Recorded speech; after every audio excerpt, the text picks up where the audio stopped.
You were listening to CMQ Investing. I'm your host, Chris Franco. In this episode, I'm going to share with you a really useful, usable lesson from Warren Buffett's career, specifically the number one mistake that Warren Buffett acknowledged making when reflecting on the first 25 years that he ran Berkshire Hathaway. A mistake that if we can avoid making it ourselves, we put ourselves in a better position to do better than the average investor. Now, I also need to mention that you will learn about the cigar butt approach to investing, so you'll get some usable wisdom as well as a brief history lesson. If you're not already following the podcast, please take a couple seconds and do that. I upload new episodes every single week, and they are largely centered around not just time-tested investment wisdom, but how can we do better than the average investor, and proven ways to do that. So with that being said, let's get to it. The following comes from Warren Buffett's 1989 letter to Berkshire Hathaway shareholders. My first mistake was in buying control of Berkshire. Though I knew its business, textile manufacturing, to be unpromising, I was enticed to buy because the price looked cheap. Stock purchases of that kind had proved reasonably rewarding in my early years, though by the time Berkshire came along in 1965, I was becoming aware that the strategy was not ideal. If you buy a stock at a sufficiently low price, there will usually be some hiccup in the fortune of the business that gives you a chance to unload at a decent profit, even though the long-term performance of the business may be terrible. I call this the cigar butt approach to investing. A cigar butt found on the street that has only one puff left in it may not offer much of a smoke, but the bargain purchase will make that puff all profit. The bargain purchase will make that puff all profit. Unless you are a liquidator. I am a liquidator. That kind of approach to buying businesses is foolish. First, the original bargain price probably will not turn out to be such a steal after all. In a difficult business, no sooner is one problem solved than another surfaces. Never is there just one cockroach in the kitchen. Second, any initial advantage you secure will be quickly eroded by the low return that the business earns.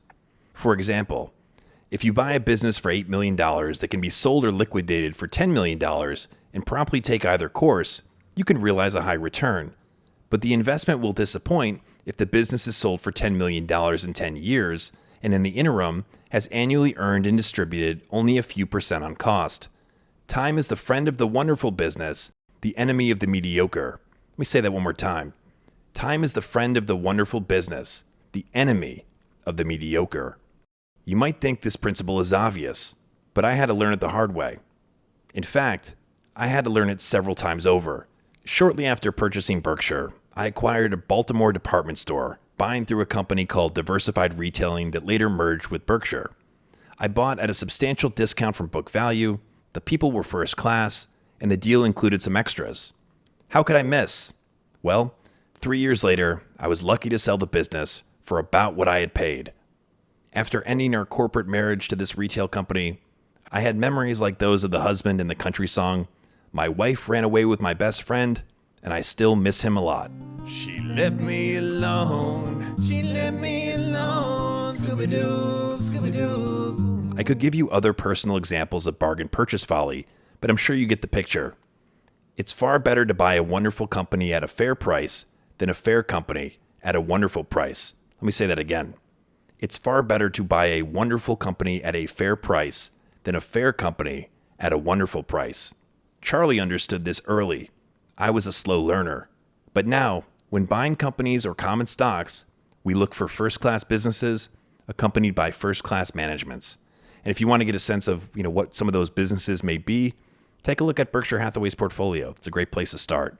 And the biggest holding in the equities portfolio is Apple. Now, I want to keep this episode short and sweet, so I will leave it here. But thank you so much for listening. Thank you for supporting CMQ Investing. If you don't already know about my Instagram accounts, you can follow them. It's Charlie Munger Quotes. That has 106,000 followers. And then Warren Buffett Videos, which is dedicated to the timeless wisdom of Warren Buffett, all in video form. And that has, I think we're getting closer to 200,000 followers, but would love to have you follow those. I think if you like this episode and the other CMQ investing episodes, you'll definitely enjoy those accounts. But without getting too deep into the weeds here, thank you again for listening. I really do appreciate it. For CMQ Investing, my name is Chris Franco. We'll talk soon. Later.